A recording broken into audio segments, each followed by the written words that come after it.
Первым объектом в маршруте посещения стала площадка, где возводится новый 10-этажный дом по улице Булякова. Главе города Азамат Юнусов, директор фирмы Trust Invest, которая занимается возведением дома, провел небольшую экскурсию. Были осмотрены производственные помещения, расположение которых было изначально включено в проект дома. В просторных залах могут свободно разместиться сетевые магазины или другие торговые точки. Отдельно отметили и благоустройство придомовой территории.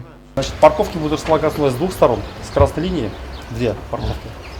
И вот эта парковочная зона полностью. Вот это вы асфальтируете? Вот это полностью все. Это ваше будет? Это все будет этого дома. Так, детская площадка где будет? Детская площадка будет размещаться там же. Вот, это вы его расширяете, да? Да, расширяете, будет больше и красивее.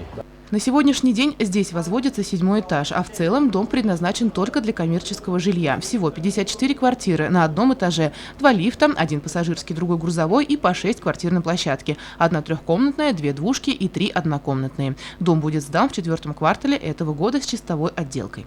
Далее Халид Хамзович посетил новую площадку для мультиспорта, подаренную к юбилею города сибайским филиалом УГОК. Работы по ее монтажу практически завершены. Ведется благоустройство вокруг площадки. По просьбе жильцов руководством комбината было принято решение проложить и заасфальтировать 3 пешеходных дорожки. Теперь, например, тому же Сибайскому институту, общежитие которого находится непосредственно перед площадкой, нужно привести в порядок ограждение, скосить сорняки и облагородить клумбы.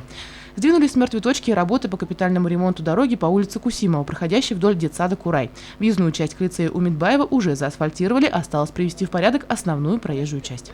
Вот мы тут разговор вели, спасибо, что вы все сделали, поправили, потому что это не для какого-то баловства, это для людей, для детей, для родителей. Спасибо. Сейчас откликнулся у нас депутат Курултая, Нур Азаматович выделил 1 миллион рублей для ремонта вот этой дороги. Просто здесь, наверное, вы неправильно чуть-чуть сказали. Надо его начинать вот именно отсюда, не оттуда. Потому что тут так начинает, вот этот кусок останется, этот спорный, здесь строить начнут, ее переломают, вот эту часть. Я это не говорю, а сюда они не залезут. Поэтому она сломанная. Вот там сделает половину оставлять нельзя. Люди сейчас ездят и будут ездить еще.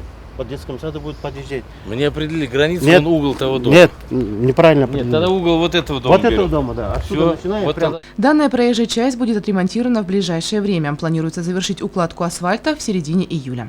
Следующим объектом в маршруте стал строящийся дом по улице Белова, 12/2. Подрядчиком здесь выступает фирма Optima S. 21-квартирный дом планируется к сдаче на День города 22 августа. Заветные ключи от квартир получат 8 детей-сирот. 13 семей переедут в новостройку по программе переселения. Далее глава города проследовал на центральную площадь, где осмотрел ход капитального ремонта кровли прилегающих домов. Сделал замечания по ограждениям аллеи по улице Ленина. Посетил Халид Хамзович и стройплощадку на центральной площади. Осмотрел помещение будущего торгового комплекса, сцену, гримерную, кинотеатр и другие площади, предусмотренные проектом. Строительная компания заверила, что к юбилею города объект будет сдан.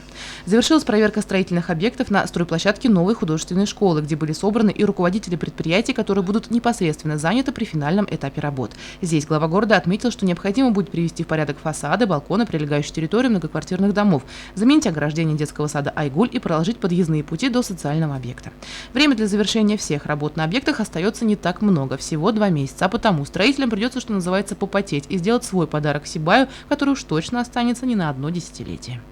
Елена Афанасьева, Дамир Хайбуль, Любовь Карпова, телекомпания СТВ.